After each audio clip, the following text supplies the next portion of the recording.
Bo and Luke Nation, welcome to this episode of the Bo and Luke Show. Luke, we are stepping into 2024. This episode is going right out in the beginning of the year. Can't wait to get into it. This is fantastic. It's going to be a great year for the Bo and Luke Show. We have tons of amazing guests coming up. So for all of our audience listeners, tune in. And like we always say, hit the pause button. It's the greatest thing about a podcast and listening to it because it's recorded. You can pause, you can take notes, you can spend as much time in the episode as you want. And by all means, folks, don't forget to reach out to us. Reach out to us if you want to talk to a guest. If you like what you're hearing and you want to hear more, we'll put you in contact with them. All of our guests come on this show and they love to share what they do and they love to help others. I mean, that's the whole point of this show. Be better, know better, do better. So let's get into it. Today, we're thrilled to welcome Coleen Greco, a transformative coach who empowers individuals to reclaim their joy and break free from limiting beliefs. Through her unique blend of mindset, nutrition, and personal training, she guides her clients to a life of fulfillment and happiness. And what could be better than that, Luke? Nothing's better Anything? than that, Bo. That's Nothing's the whole better than point. That's the point of Right. everything. Absolutely. That's why this is going to be so amazing. Coleen, welcome to the show. Thank you for having me. I'm really excited to talk to you guys today. And I think what a good time of year to kind of bring this back up. People are making resolutions. I tell them to set intentions instead. Don't give up anything, add to your life. So I love this discussion. Thank you for having me. I couldn't agree with you more, Colleen. To me, resolutions seems like it's an all or nothing type thing. And as humans, we're going to misstep a lot, probably very early in the year. So I love the word that you said, set intentions so that then, you don't have to beat yourself up. And building on that, I just love your background. I was looking at LinkedIn and just the title of joyologist. Like as we start off the year, what better thing could there be other than joy? There is no greater thing in life to be intentional about than joy, because no matter what else happens in your life, if you're joyful, it's going to be a good year. Yeah, I couldn't agree more. And it's not about living in a bubble. Some people will say like, oh, nothing bad ever happens to you. So not true. I have bad things happen every day. I have frustrating moments or difficult moments or, sadness or whatever, but it's a state of mind. It's a choice. You can have those bad things happen to you, but you can also be appreciative and thankful for the journey. 100%. So right. I was telling my 18-year-old son that yesterday, actually, in the car, because he's 18. So I'm trying to pass along the wisdoms of Luke that has really helped me get through life, and that was probably one of the biggest things. Was telling him, look, it's all in how you react to something. I was like, bad stuff happens to everybody. I was like, you'll look around this world and you'll see it either destroy people or some people get past it and move on. It's a superpower to have. So how'd you find your superpower? Yeah. So, trigger warning, it was 6 years ago now. We had a trauma here in the house. My then 10-year-old son had a suicide attempt. And as you might imagine, that really brought us to our knees and broke us down to the smallest pieces. And shockingly, so I live in Boston. The greatest hospitals, access to the greatest everything is here.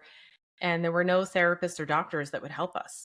And so initially, as you might imagine, I ate and drank my way up to these weights I hadn't seen since my pregnancies and felt like if I was, as the mom, we always feel like it's our job to heal.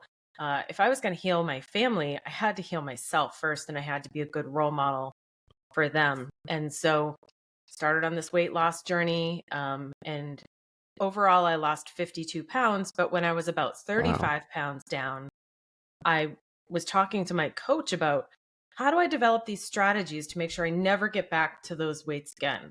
Let's just do this once and do it right. And he told me he wasn't my therapist. And that was a really shocking response. But, that's usually where opportunity comes, right? And I said, I have an idea. I know I can do this better than you can. And so did just that, developed these strategies to help heal myself and my family first. And I can remember laying right out on that front hallway rug, crying my eyes out saying like, this is not my life.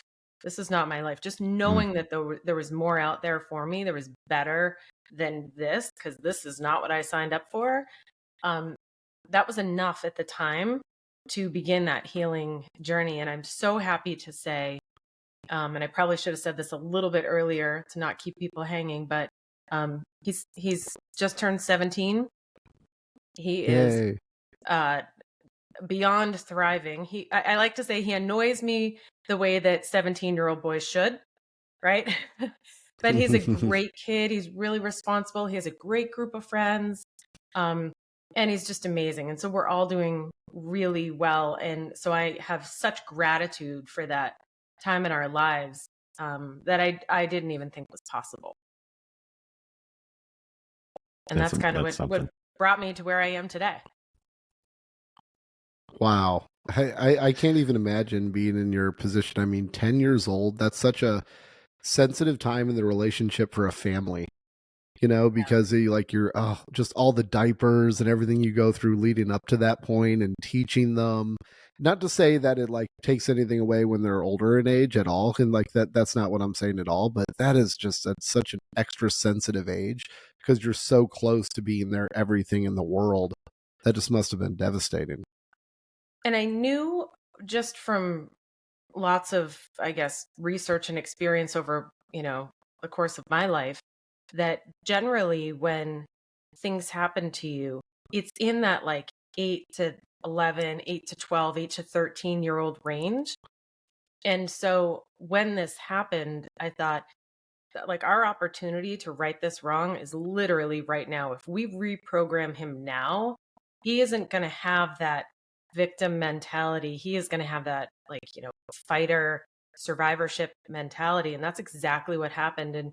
And truly, I discovered that love is the answer to literally everything. And I know that sounds very like fluffy and warm and fuzzy, but it really is. And we made the conscious decision to just love the heck out of him. And anytime he's having a hard time and maybe taking it out on us, we just loved on him even more. And to see the kind of kid that he is today is just awe-inspiring. And not funny, but the ironic thing is he was the most popular kid in his class. Like, how does that kid get bullied? And what happened was it was his best friend and he were the top athletes. And there was only room for one. And so it was like a classic king of the mountain scenario where that kid made sure that my son got pushed to the bottom of the mountain. He lost all of his friends. I mean, everything. I mean, it was a really trying time, but to see how he has persevered is just it's a miracle. Wow. That's incredible. Coleen, are you are you naturally a joyful person, would you say, or is this something that you had to be intentional about and make a shift in your life? Or is this like is your natural spot just being joyful? So the funny thing is my dad used to say that he always used to say, excuse me, that he named me right. So my middle name is Joyce. Love it. Awesome. So in Gaelic, Coleen means girl and Joyce means happy. And he originally wanted it switched. So my name was Happy Girl, but thankfully he didn't do that. My mother didn't let him.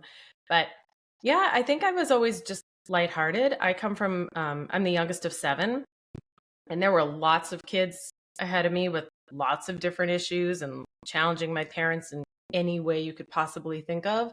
So I think part of my upbringing was just knowing I don't want to deal with that response from my parents. So I'm going to try this other thing over here and I'm going to be funny and lighthearted and just kind. And my mother, both of my parents were amazing. My mother was definitely the drop everything and help people type of person. I definitely took that on. My father would give the shirt off of his back if you needed it and not worry about himself. And I definitely took that part on. So I'd say, yeah, I've always kind of had this like be in service to others type of personality, and just was in the wrong career for 26 years.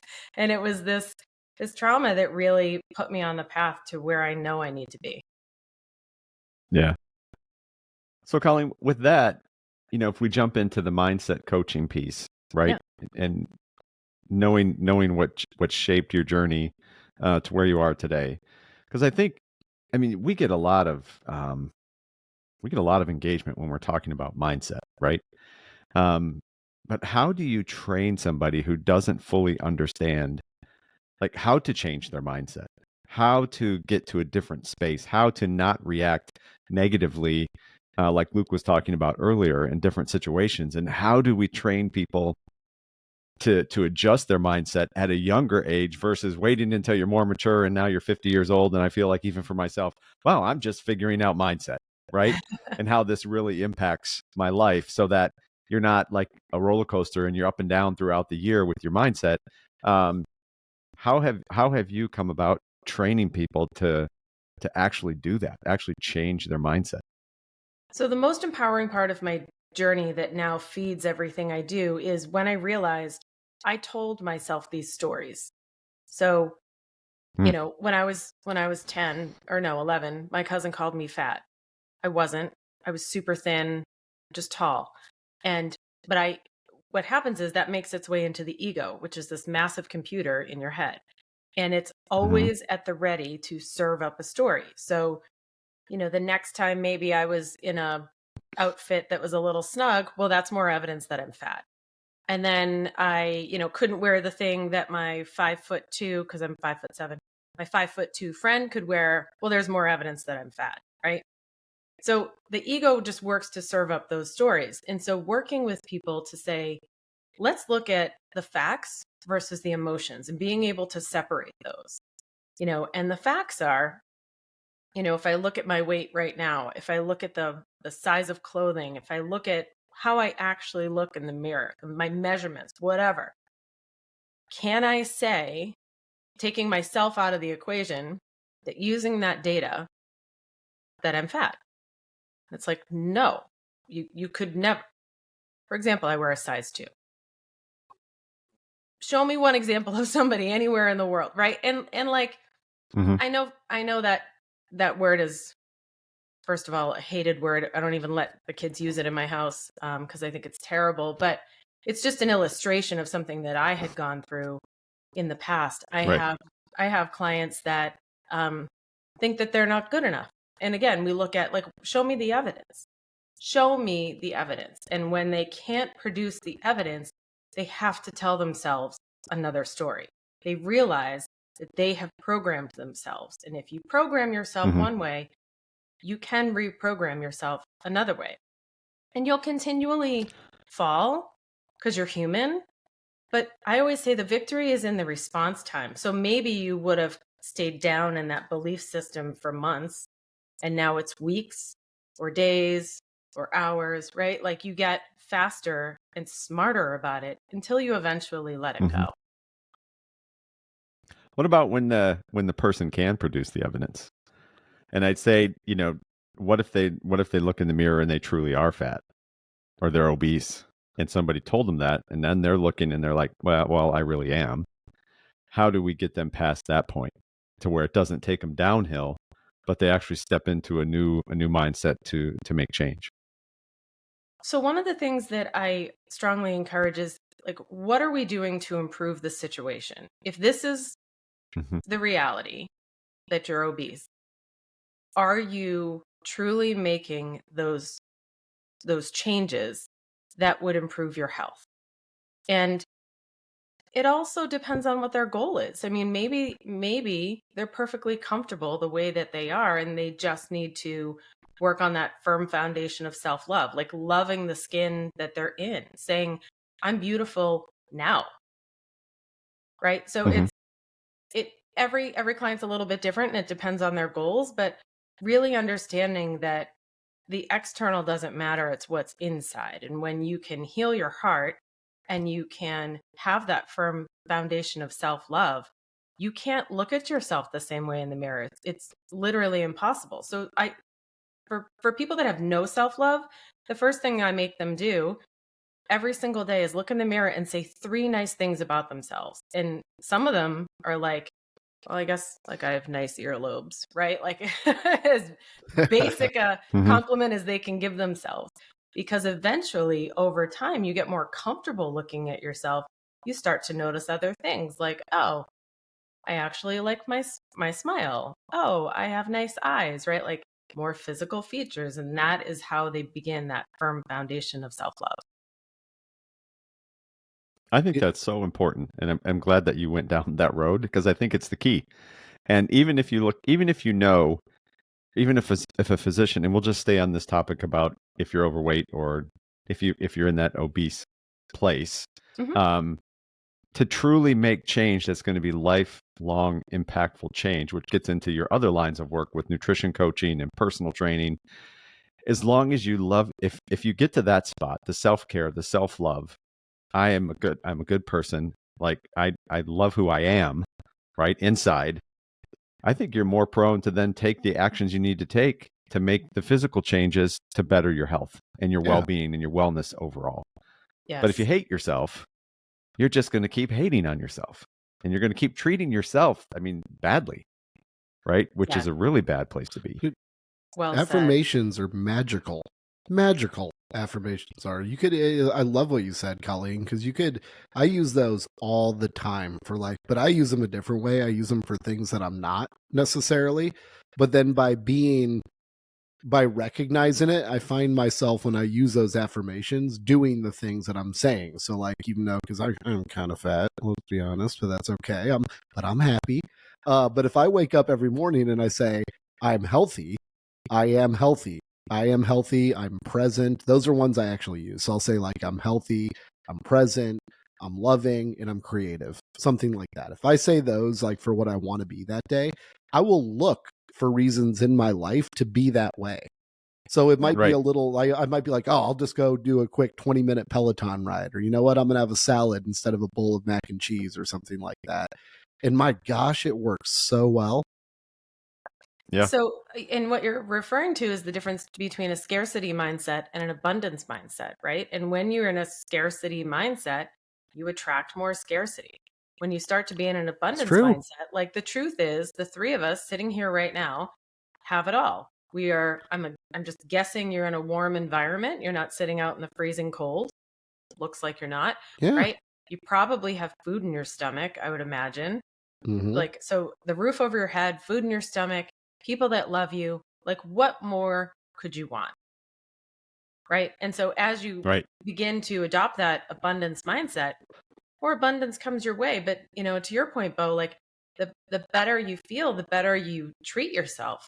Because I can tell you so many Mhm. times I would get spun up and I go immediately to that pantry and I can get through a bag of Cape Cod potato chips faster than anyone, right? Like I can Oh, just those are plow good. through Yeah. those. Those are good. And what has that I would done? take that challenge with you. You're on. I love it. But, what has that done to remedy the situation? Nothing. And in fact, Mhm. it made my situation worse. I feel worse. I moved myself further away from my goals, and it hasn't solved anything.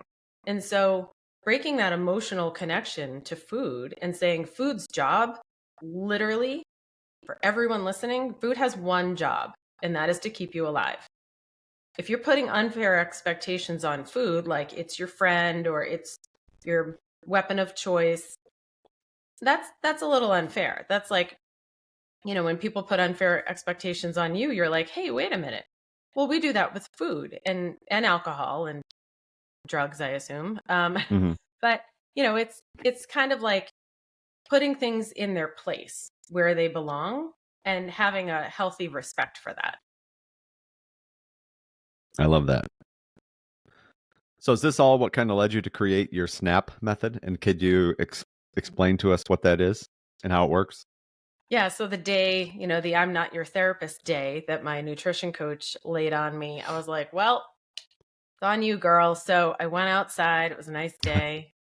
Took my dog and I just started writing like, what are these strategies I can develop? And I swear to you, on a stack of Bibles, it literally came to me. And in 30 minutes, I had come up with the framework and I have proven it. Let's see. I've had hundreds of clients, probably thousands of limiting beliefs that have been removed using this method. So SNAP is an acronym, Mhm. and S stands for stop. So these triggers always come up, these, areas of conflict or areas where you just feel uncomfortable. I call them triggers. When the trigger comes up, you literally stop and sit with it. So instead of running to the pantry and eating the bag of Cape Cod potato chips in record time, Mm-hmm. you sit there and you just let it come and just own it. Like, it's here.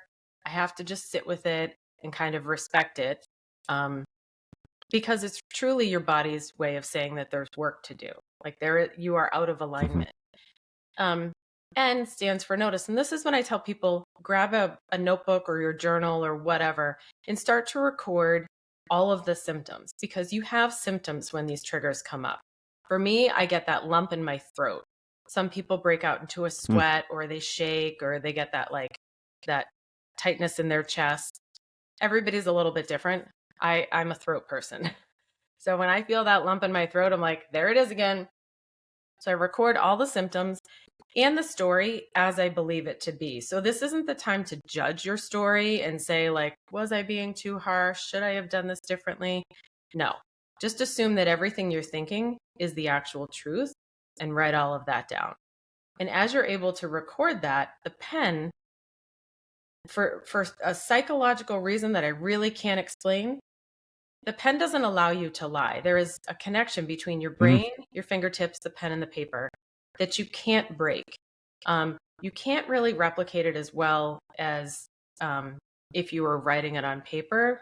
You can't replicate it on a laptop. But if you can get over that, write it down. And this isn't the time to judge. The next step is analyze or accept. And that's the time when you can start to separate the facts from emotion, right? And I have a story that goes along with that, where I literally recorded all the facts and came up with a number and was like, that is factually incorrect. But it's the time to really, have grace and compassion for what you've just gone through.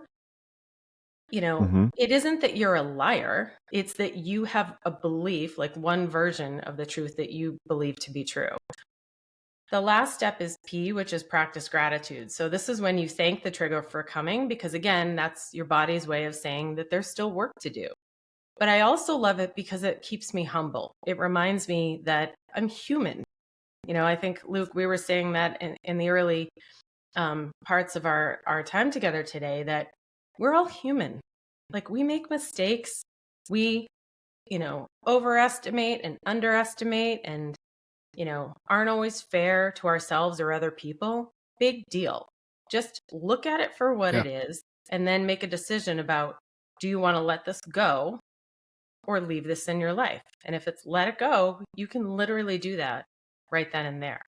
Some of the bigger triggers take more than just that, to get through. My overweight trigger, took a while, but once it's gone, it's gone. Yeah, I think that's fantastic. It's a great acronym. SNAP: stop, notice, accept, practice gratitude. I love it. Yeah, I love it too. Yeah, I did along the lines of exactly what you're talking about, Coleen. I did a 3-day water fast the week before Christmas to do, and I journaled how I was feeling, what was happening, and it was there were multiple reasons why I did it. Reconnect, make sure I'm close in my faith, and then the benefit of how I treat my body with food. Getting back to what you've said, food is to live, right? Don't live for. I heard a quote long ago that said, how did it go? It was something along the lines of, "You eat to live, you don't live to eat," right? I just needed to get reconnected with that, and it worked. Like, it just kind of aside from the physical benefits, what's happening inside your body. I had never done a 3-day fast in my life, right? It was hard, it was tough, but you could feel the different things happening along those 72 to 80 hours. And you're 100% right. You write it down, there's a connection between your brain and that pen. It was powerful. It is. So everyone listening, do exactly what Colleen's telling you to do. Oh, I agree. It's thank almost you. it's like I think one of the other biggest superpowers is just being present, which Mhm. seems easy. Like you're like, oh, I can be present, I can do this. Well, you know what? People like meditation gurus they spend a lifetime just working on being present. Like it's very hard to do. But this, like the snap method, is almost like a shortcut to get there and be present in a very powerful way. And I think Bo and Colleen, you're kind of describing like a very similar thing where you're like, well, I'm gonna take a step back. I'm gonna look at it for what it is right now. And my gosh, when people can be present, like that's where just magical things happen, like personally, professionally, anything around you. You know. So I love Yeah. this method because it really triggers that and makes you focus in on it. And if you can look at it with some kind of like childlike curiosity, I always love to say that, right? Like, what's this about? Why is that getting to me so badly? What that person said, generally speaking, is not a big deal. Why is it such a big deal to me? And if you just pull on that thread, you'll see it connected to something during that time frame in your life, like 8 to 12, 13, something like that, generally. And the more you pull on that, the more you can see the connection and you can just let it go. And it is the most liberating feeling to be like, I'm not going to believe that anymore. That no longer Hmm. serves me. It wasn't true to begin with. And you can start to see yourselves the way that everybody else sees you. Right. And that is when you're in alignment and that connection is there, it's like, it's kind of like when I think you guys both have kids, right? You were saying? Mhm. Oh yeah. It's when you see them walk Yep. for the first time and your mind is like completely blown and you're like, oh my gosh. That's what happens when you're in alignment. Yep. Gosh, that's cool. It's cool. It's Yeah. something everyone can use, especially at the beginning of the year. And I know it's top of mind for a lot of you listeners out there. Like you're looking for ways to do better, but the trick is just keeping doing better, right? Every week of the year and just keep going because I feel like it's easy to lock it in at the beginning and then we just revert to our old ways super quickly. Yeah. And knowing the connection between mindset and nutrition, right? So there are plenty of clients that I work with that don't really have any weight to lose, but their gut health is so unhealthy. Mm. And that's where your hormones are created and absorbed. So that's my biggest priority is not to help somebody lose 10 pounds before they go on vacation. It's like to fix their gut health so that their brain Mhm. operates correctly. And again, that's how they can reach that potential, that dream that they've always had that thought was they used to think was, unattainable. You can suddenly see the path when you're in alignment. So true. That is so super important. We could have a whole episode just talking about the nutrition piece because Yeah. being thin or whatever, skinny, whatever you want to call it, doesn't equal health. Right. There's so much going on inside your body. And if you're not feeding it right, it's going to impact your mind, your brain. I mean, it all makes common sense. But sometimes those are the hardest things. Common sense is not always common practice. Yeah. So, And then allowing yeah. yourself, the cookies or the brownies or whatever your Yeah. treat of choice is. Like you just make space for all of it. So it doesn't become this binge fest when, you've restricted yourself for so long and then you go off the rails for months at a time, which I've also done. So it's a much better way to live, Yeah. in my opinion, to just be like I'm going to have that cookie today. And I do. Yeah. But I respect it and I don't use it to numb something that I'm going through. Yeah. Yep. Being joyful is just so important. As when I was younger, I used to think so. I'd noticed this about myself. Maybe I did my own little snap method and learned something. But when I was younger, I was like, okay, well, successful people are really happy, right? So I was like, okay, so like the beginning of my life, well, I got to work to be successful because then I'll be happy. But then as I got older, I started seeing, well, no, a lot of successful people just aren't happy. But the truly like really successful people, I think it's the other way around.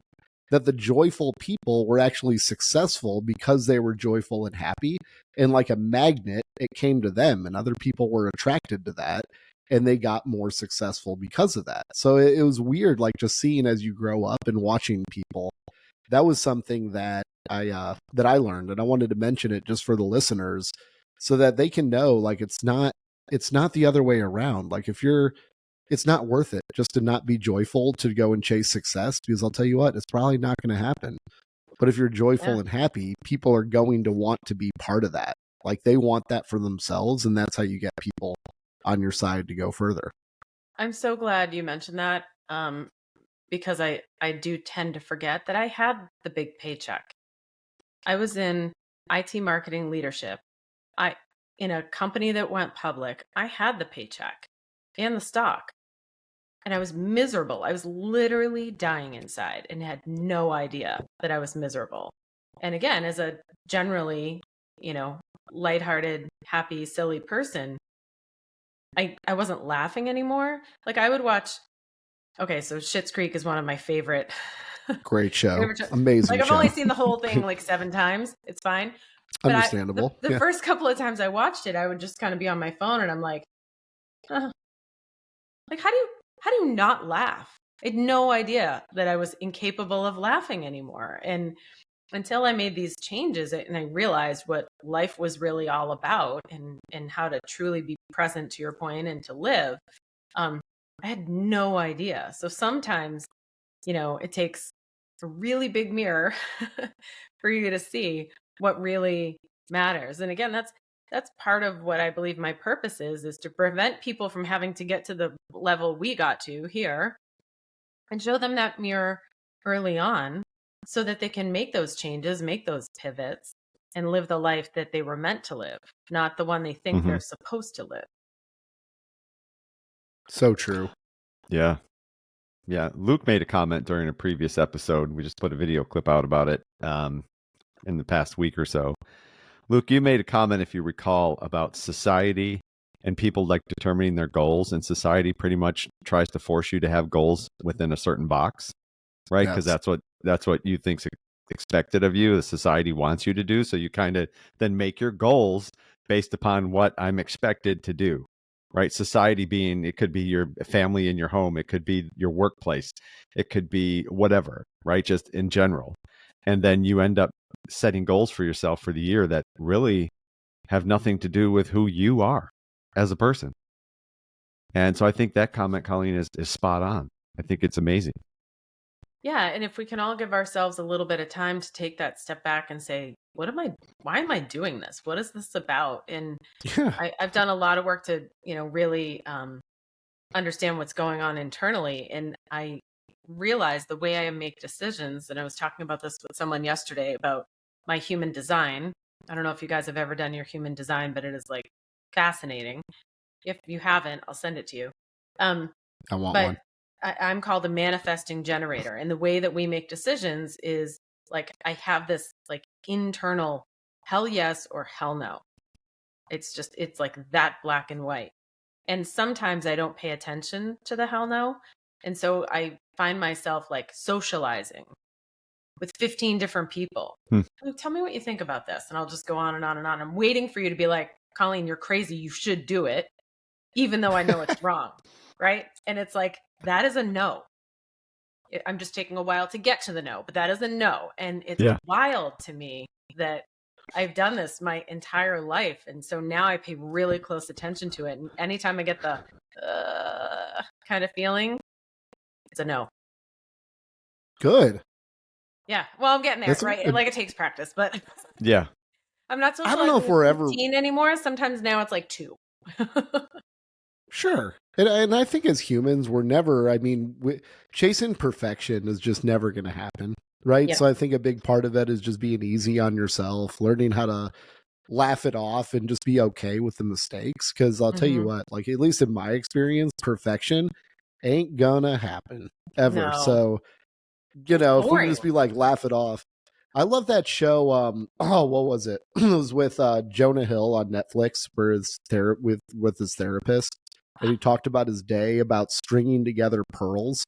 And he was like, think of your day as a string of pearls. And he's like, so everything you do, whether it's each pearl is the same size. So whether it's something big or small. So taking the shower is the same thing as doing something really big or like winning a deal in business. But he's like, there's a little black hole in every pearl. And that black hole means there's going to be a little turd in everything that you do. So whether it's taking a shower, you're going to drop something and it's going to break, or whether you close the perfect deal, there's going to be something you did wrong in there. And you just need to learn to laugh and accept it and string along as many pearls as you can each day. And I thought about that and I was like, wow, that's so cool to think about. Like, even the great stuff, there's just going to be that little turd every single time. You're never going to get perfect. Stories come from, right? Like, your story would be so boring if you were so perfect. So, talking about, like, walking down the aisle and tripping and falling flat on your face is hilarious, right? Now, that part didn't happen to me. Yes. There were other stories in my wedding. But yeah, it's all about the story. And that's how we connect with other people, is through stories. So, bring on the holes and the pearls, and I guess by extension, bring on the turds. Yeah, right? Why not? Yeah. Just accept them. It's great. And then we can laugh about it and then figure out how to have smaller turds, I guess. Like, Bo, in the military, did you ever, like, in military is like king training, like, okay, we have a system for everything, right? So Bo, I don't know if you knew this, Coleen, but Bo was part of airborne. So you'd jump out of airplanes in the middle of the night, like couldn't see anything. And land on the ground and start fighting, which is crazy to me. Bo, did you ever get it perfect? Like, with all the training and years of it, you were ever like, dang, that was a perfect jump. Everything went as planned. Well, no, nothing is perfect, right?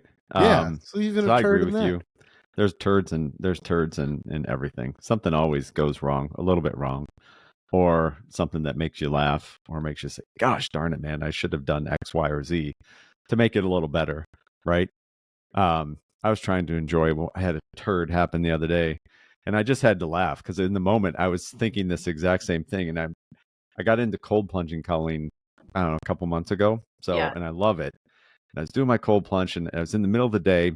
It was during the Christmas break, and all of a sudden, here comes this, like, I don't even know what it was. It wasn't a kite, but it was something some kid had, and he shot with his new toy slingshot, like across yards. And it looked almost like a little projectile, right, that he could just take and make it fly. Well, it came in and almost hit me in my cold plunge and landed on the patio, right? I'm like, what the heck, man? I'm like, I can't even enjoy 6 minutes, right, of just in somber peace, right, trying to zone out to get through this cold plunge. And then I saw what it was, and I just chuckled to myself. And then I yelled over at the kid. I'm like, come on, you can come back here. Come get your toy. I'm like, and then I'm like, yeah, was that new for Christmas? So I just got in this positive, like, very enlightening humor type of moment with, he's probably 10 or 11 years old, right? And I'm talking to him about his new toy for Christmas. But my zen from my cold plunge, like, went right out the window, like, as soon as that happened. So I still gave myself a pearl, Luke, but there was the turd in there. I was like, that wasn't the best 6 minutes, but turn it around and have fun with it, right? Both are important. You deserve that pearl. Yeah. Yeah. And now grab my towel. The 10-year-old is now traumatized from seeing a shirtless Bo shivering in a barrel on his back. It's funny you say that. Like, what was his story when he went back home? Did he tell his parents, like, man, something's going on over there? Some dude was sitting in a pool that looks like a barrel, right? Freezing. Like, what shivering in the world is that, Mom? Right? Yeah. Teeth chattering. We have some oddball neighbor. Yeah. Anyway, little tiny above ground pool that he's got on his back deck. Yeah. Oh my God. It's too funny. So, Coleen, we always give our guests an opportunity at the end to give a shout out to folks, tell people how they can get in touch with you, whatever you'd like to say. In that, I would love if you would mention for folks, if they're just starting out in their journey to reclaim their joy, what do you think what is the first step you would recommend with them? So, floor is yours. All right, I'll start with that because that's way more important. If you're just starting out with your journey, please do not do all the things at once. You are setting yourself up for frustration and then potentially failure, right? So don't get your nutrition in check, sign up for the gym, and like journal all at once. The thing that is, I think, easiest and you'll see the fastest results with is getting your nutrition in check, meaning like your gut health. Because the lining of your intestine, your small intestine, sheds every 7 days. So to kind of clean up your gut, it takes about 2 weeks to start to see some changes in your thought patterns and stuff like that. Whereas at the gym, it might take weeks or months to kind of start to like see improvements in your numbers. So I always recommend, let's get your gut health in check first and get nutrition going. Then you'll start to just like organically, if you do like to work out, you'll organically start to be like, I think I want to go for a walk today, or maybe I want to like try running again. I did that at some point, or I'm going to dust off my Peloton and get back on that. Right. So like you just organically start to get curious. But I always tell people, like, let that just happen. And if you organically hate to work out, don't do it. You should be working out because it brings you joy, because ultimately physical fitness improves your mental health. It really doesn't do a lot for weight loss. And then as you start to, feel a little grounded in a routine, start bringing the journal in, start recording things that happen, and just notice when you feel triggered, when you feel a little bit off, how certain conversations maybe rub you the wrong way, and just start documenting, because you'll be able to start identifying trends over time. And with those trends, you'll know kind of where to apply the SNAP method. But on day one, start looking in the mirror and see and say something nice about yourself. And if you can't, for some reason, find anything physical, how about the fact that you are a kind-hearted person, or a good mother, or a good father, or a great friend, or something like that? Like, there are a lot of great things about all of us.